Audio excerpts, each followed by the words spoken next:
amigos, bienvenidos a nuestra sesión número 3. En esta oportunidad vamos a estar hablando de toda la metodología indicada en la IEEE 80 para diseñar sistemas de puestas a tierra que sean seguros y cumpliendo con las normativas y regulaciones internacionales, así como las mejores prácticas para el diseño de estos sistemas. Recuerden que los sistemas de puesta a tierra son los que garantizan la seguridad de la instalación.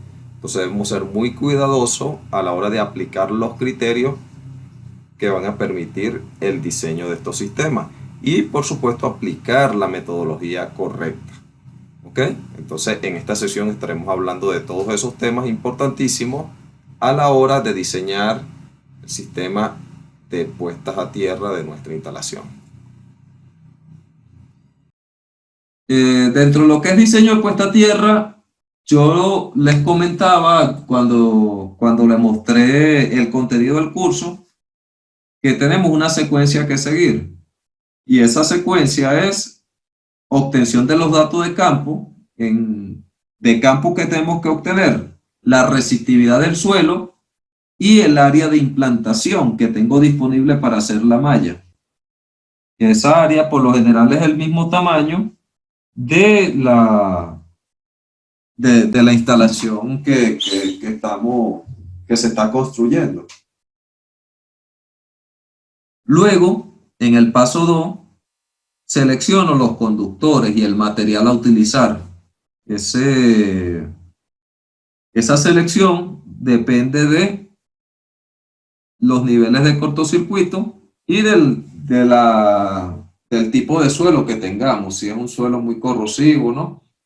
Entonces hay suelos donde el cobre no se puede utilizar. El cobre es el material preferido para usar en el sistema de puesta a tierra, pero hay suelos donde no se puede usar el cobre, sobre todo los suelos muy ácidos, con pH menor a 3, y ya allí tenemos que recurrir a otro tipo de material que resista esos tipos de suelo.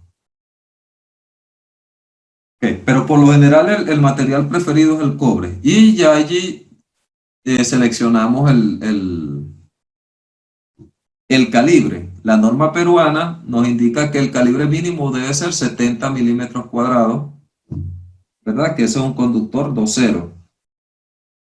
Y eso coincide con lo que dice la IEEE 80. Sin embargo, la recomendación general es que el conductor a utilizar sea 4.0 para mallas principales. Pero la normativa permite desde 2.0 que podamos utilizarlo desde 2.0. Luego establecemos los criterios de voltaje de toque y de paso. Se hace un diseño inicial, un predimensionamiento, se simula, se obtiene la resistencia de la malla, ¿verdad? Se obtienen los voltajes de toque y de paso y se verifica si están cumpliendo. Si no están cumpliendo, hacemos ese diseño inicial, le agregamos más conductores, le agregamos más cuadrículas. Este es un método, el diseño inicial, que es prácticamente por tanteo, es decir, nosotros diseñamos una malla y vemos si cumple, utilizando los criterios establecidos en la IEEE 80. Si no cumple, ¿qué hacemos? Le agregamos más cuadrículas, bajamos el tamaño de las cuadrículas hasta que la malla cumpla. Y luego de eso, verificamos si los voltajes de toque y de paso y la resistencia que estamos obteniendo es la deseada. Una vez hecho eso, con un tamaño de cuadrícula ya predeterminado, vamos y hacemos un dibujo en el plot plan de la instalación tal cual como va a quedar la malla, ya considerando un tamaño de cuadrícula que nos dio en el diseño inicial. Entonces, luego que hagamos el dibujo en AutoCAD sobre el plot plan, sobre el plano de implantación de equipo, de cómo nos va a quedar la malla en la realidad, volvemos a simular esa malla en el software ETAC por el método de elemento finito, y ya ahí finalmente obtenemos el diseño, que es lo que vamos a hacer en el capítulo 5, en la unidad 5 de este curso. El voltaje de toque es uno de los más peligrosos dentro de la malla. de puesta a tierra. ¿Por qué es uno de los más peligrosos? Porque son los voltajes donde puede ocurrir la mayor diferencia de potencial. Y cuando tenemos grandes diferencias de potencial, estamos expuestos a altas corrientes que circulan por nuestro cuerpo. ¿Qué sucedería? Veamos el caso del voltaje de toque, que es el más peligroso. Si este equipo no estuviese conectado a tierra y en él ocurre un cortocircuito interno. Es decir, pongamos que este es un transformador, ocurrió un cortocircuito interno y este cable no existe, este cable verde. ¿Por dónde va a circular la corriente? A tierra. Se va a venir por acá si está una persona tocando en ese momento, en el sitio, en el momento menos indicado. La corriente de falla va a circular por el cuerpo y allí esa persona va a sufrir lesiones graves, incluso la muerte, ¿no? Entonces, ¿por qué? Porque simplemente aquí abajo, cuando ocurre la falla, él está a un potencial y este equipo está a otro potencial porque acaba de ocurrir una falla en él. Entonces, diferencia de potencial, ocurre una circulación de corriente. Caso muy distinto cuando consideramos un voltaje de paso. Cuando hablamos de voltaje de paso, es el voltaje que se genera entre un pie y el otro espaciado a 1 metro, que es la distancia más o menos de abertura que uno hace al caminar. Para que acá ocurra un problema, tiene que haber una discontinuidad en la malla.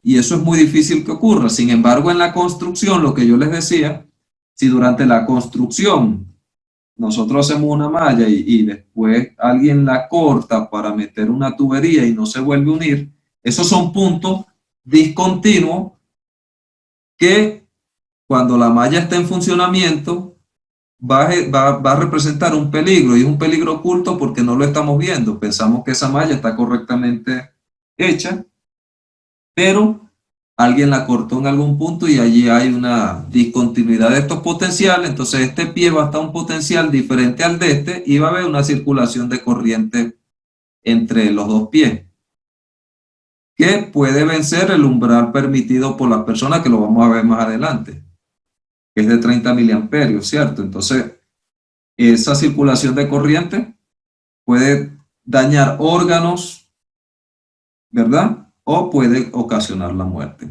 Y está otro tipo, que es el que llamamos el transferido, del cual no tenemos control desde el punto de vista de diseño, pero sí desde el punto de vista constructivo.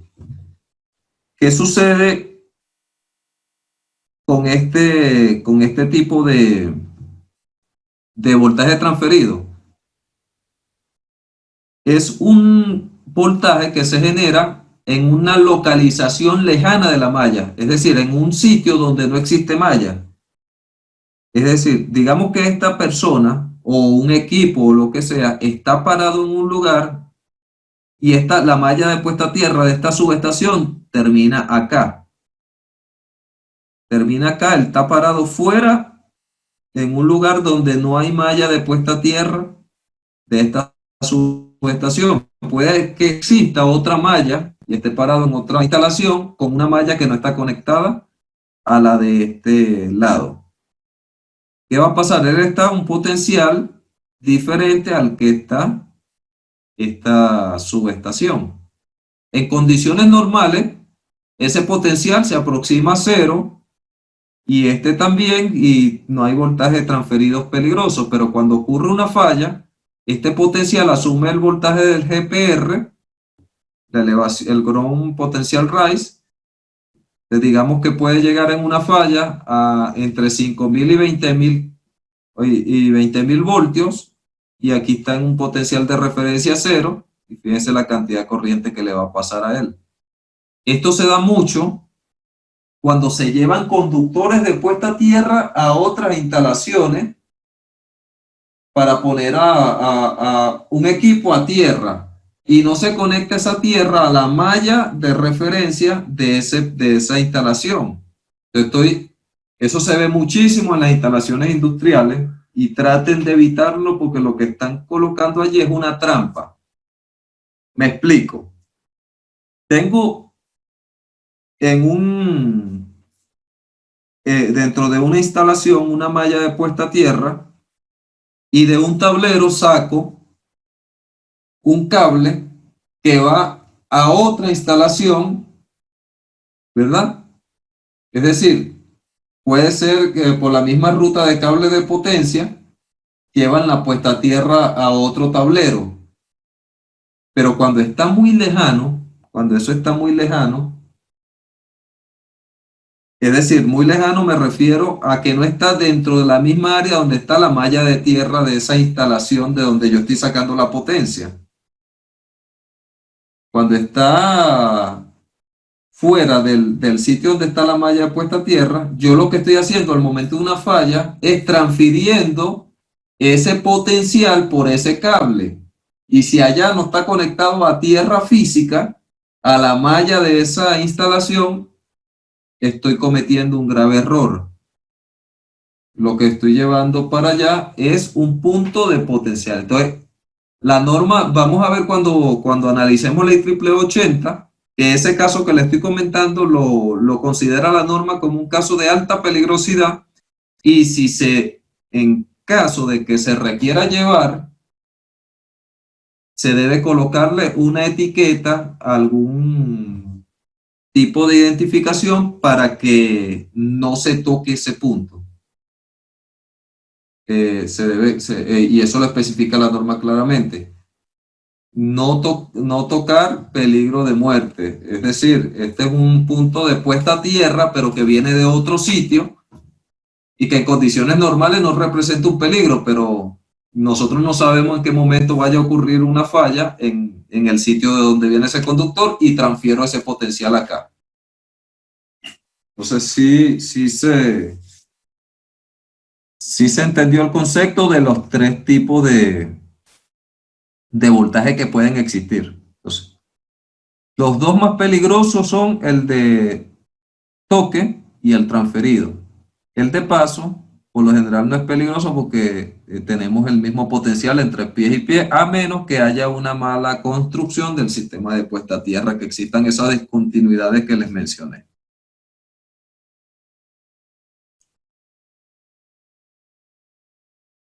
Ok.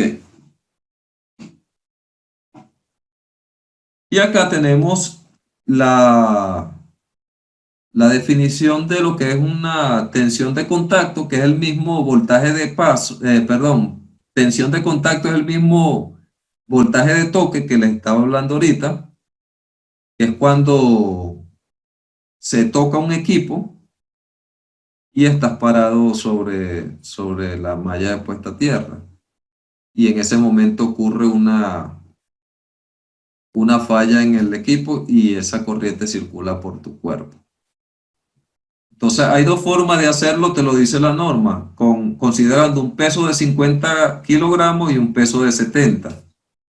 Pues la condición más conservadora es diseñar a 50 kilogramos, porque si nosotros diseñamos una malla teniendo en cuenta un peso de 70 kilogramos, también deberíamos de colocar un letrero en la entrada de la subestación indicando que la malla de puesta a tierra está diseñada para personas de 70 kilos.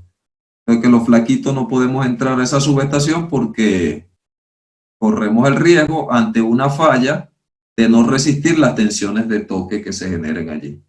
O entrar con restricciones, es decir, no acceder al patio de la subestación, sino a sala de control o a otras partes donde no tenga el riesgo de una tensión de contacto. Que ya son las 9:30, podemos hacer los ciclos de preguntas y el que quiera puede tomar un receso.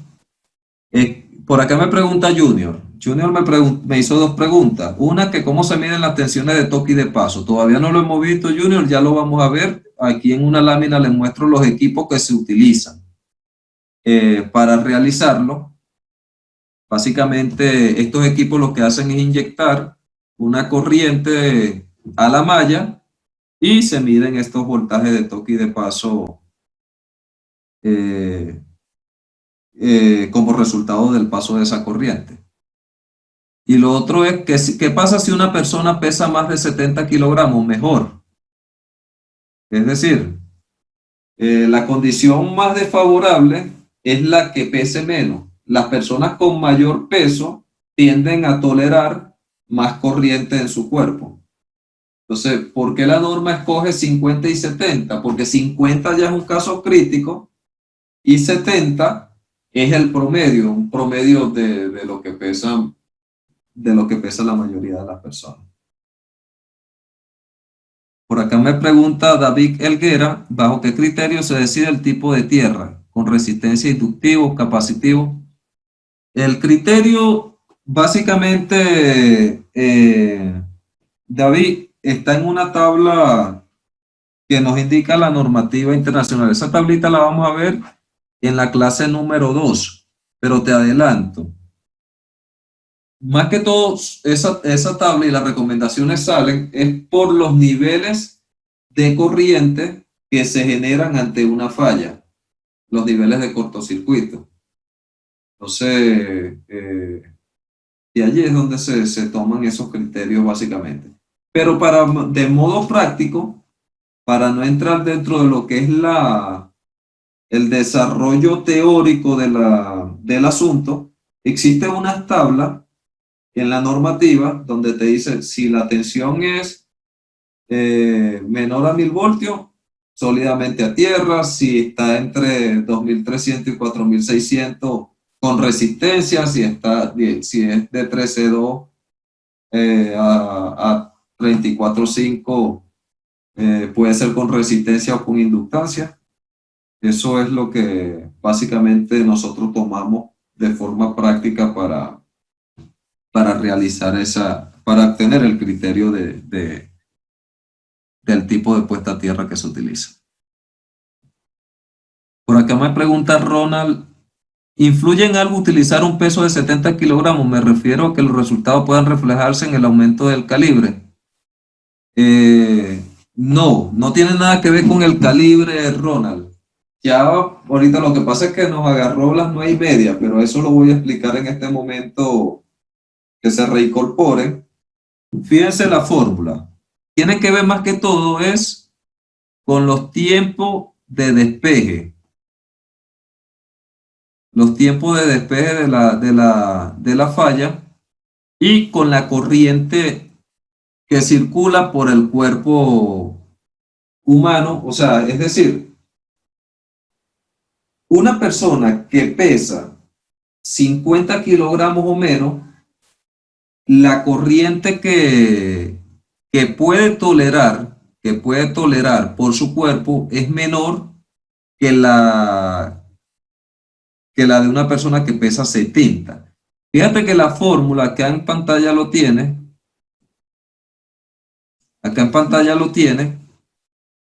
y es básicamente la misma fórmula, solo que cambia el factor de 0,116 y 0,157. Estos factores están en la norma IEEE 80 y lo vamos a estudiar al detalle en lo que son vamos a ver cómo influye que esa formulación teórica, si está dentro de la norma IEEE 80, cómo influye que una persona pese 50 o más de 70 kilos. Si pesa más de 70 kilos, no hay problema porque su condición física y corporal favorece, resiste más corriente que una persona de 50 kilogramos. Entonces, un diseño conservador, ¿verdad?, debe diseñar para 50 kilogramos, que es la condición más desfavorable. El voltaje de toque, ¿verdad?, La normativa nos indica que se puede calcular para 50 o 70. La condición más desfavorable es 50. Yo siempre diseño mi sistema de puesta a tierra con 50 kilogramos, que es la condición más desfavorable. Puede ser que en un diseño para 70 kilogramos te cumpla y para 50 no. Entonces ya allí los controles de este tipo de sistema tendrían que ser controles de indicación, o sea, malla diseñada para, pero eso no es común hacerlo. O sea, no es común que tú diseñes para 70 y coloques esos controles. Lo ideal es diseñar para una malla de 50 kilogramos, una malla para personas de 50 kilogramos, que si cumple para 50, ya cumple para todos los demás. Esta fórmula que les coloco acá es para que vean qué influye dentro de lo que es la tensión de toque. Y dentro de la tensión de toque influye un factor llamado CS y otro ρS. Fíjense que tenemos CS, ρS y TS. Entonces, el factor de CS es un factor de reflexión que depende de la resistencia de la primera capa obtenida del modelo del suelo y la resistencia del material en la superficie, que es un material que nosotros colocamos. Este material puede ser piedra picada, puede ser asfalto, que tiene alta resistividad tanto en seco como en húmedo, pero nunca se les vaya a ocurrir colocar concreto al aire libre. ¿Por qué? Porque el concreto tiene muy alta resistividad en seco, pero cuando está húmedo, el concreto tiene una resistividad súper baja. Entonces, lo que están generando allí es un peligro inminente para las personas que operan esa subestación, porque están bajando drásticamente la resistividad de la capa superficial. Ese ROSUS se refiere a superficial. Entonces, luego el segundo factor que ven en la fórmula es el ROSUS, que es la resistividad de esa piedra picada. Esa piedra picada tiene resistividades entre 3000 y 5000 ohmios metros. Esa piedra picada comercial que ustedes ven en las subestaciones, que se coloca en las subestaciones, tiene esa resistividad. Y luego tenemos un factor que es el tiempo de despeje de la falla, que la norma indica que está entre 0,25 y 1 segundo. ¿De qué depende eso? ¿Cuál es el criterio para nosotros seleccionar ese factor o ese tiempo de despeje de la falla? Dependiendo de los relés que tengamos. Si nosotros tenemos, y la coordinación de protecciones. Entonces, ¿qué es lo que se realiza? Se toma el tiempo de despeje de una falla cualquiera para la protección de respaldo. Por lo general, las subestaciones en estos momentos se construyen ya con relé numérico.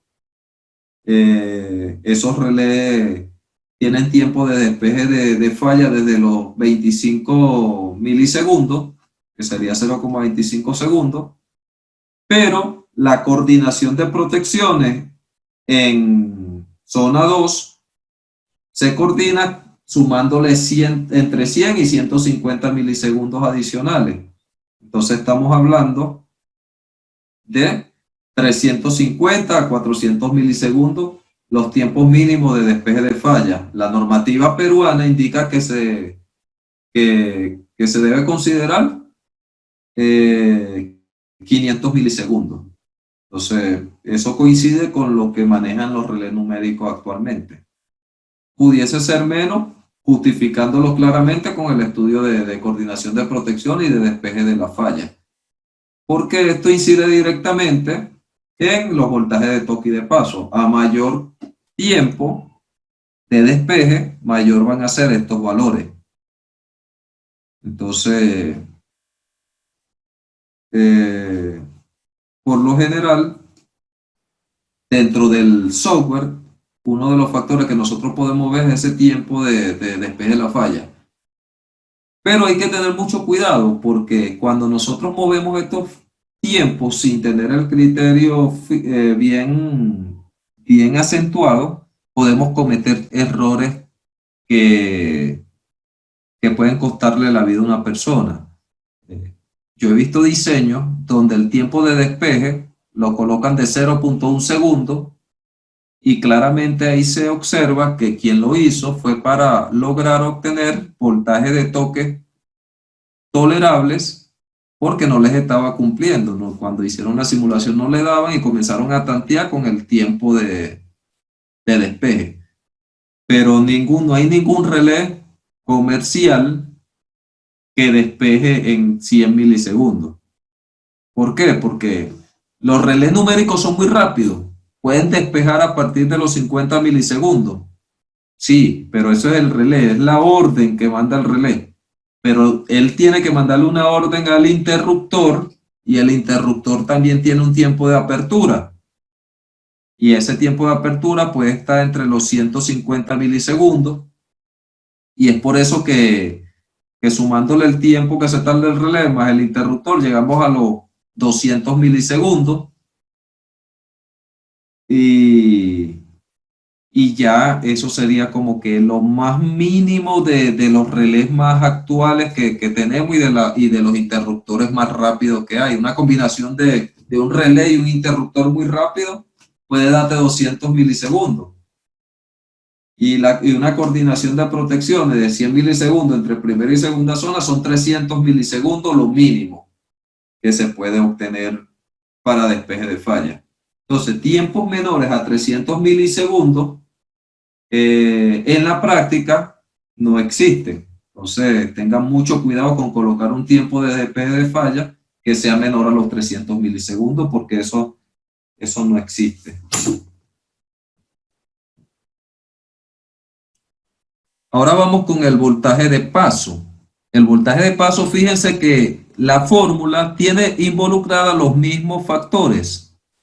El C sub S, el Rho sub S, que es la resistividad de ese material que le colocamos arriba, esa capa superficial de piedra picada, y el tiempo de despeje de falla. Fíjense que básicamente tiene los mismos actores, pero ahí cambia la configuración de la fórmula. Entonces, los mismos criterios para la tensión de paso. El tiempo de despeje de la falla debe ser el mismo que para la tensión de paso. El Rho sub S es el mismo y el C sub S es el mismo. Y ese C sub S, ¿cómo se calcula? De la siguiente manera. La IEEE 80 indica que el C sub S, que es el factor de ajuste de superficie, es decir, el factor de reflexión que hay entre el cambio. Recuerden que cuando nosotros colocamos una capa de piedra picada, tenemos una resistencia y en el terreno tenemos otra.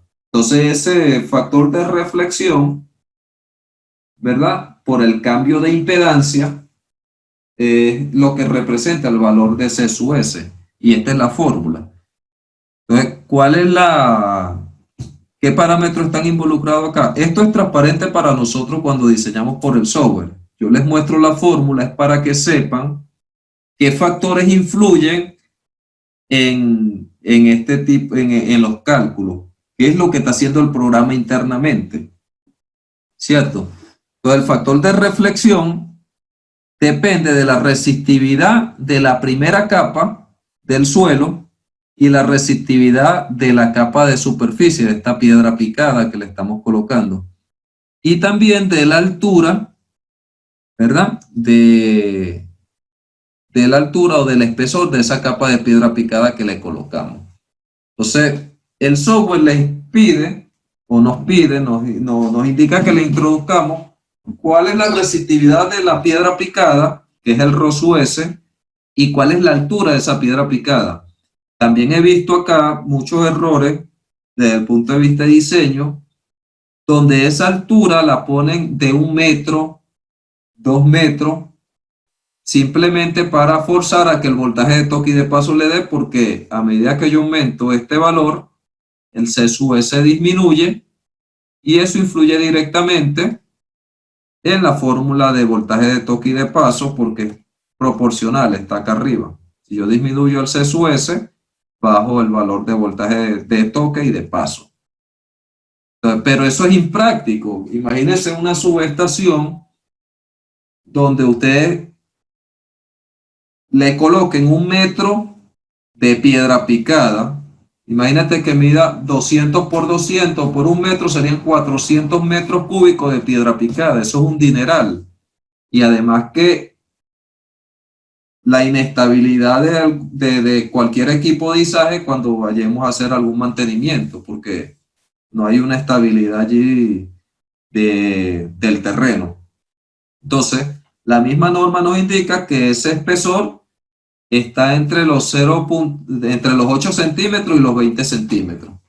La norma en realidad indica entre 8 y 15, la IEEE 80, pero en la práctica podemos llegar hasta los 20 centímetros de espesor.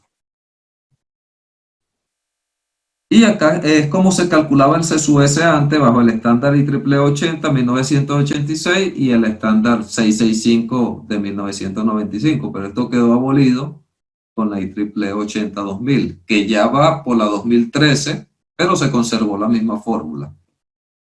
Ok, por ahí preguntan si se tiene algún factor de mejora. Esa pregunta la vamos a ver en la unidad 3.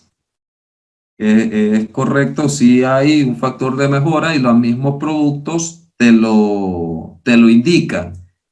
No es un factor estándar porque cada producto tiene propiedades diferentes, pero alrededor de lo que es la práctica, este tratamiento químico del suelo baja la resistencia en un 30% aproximadamente. Entonces van entre un 15 a un 30%, es lo más que lo baja.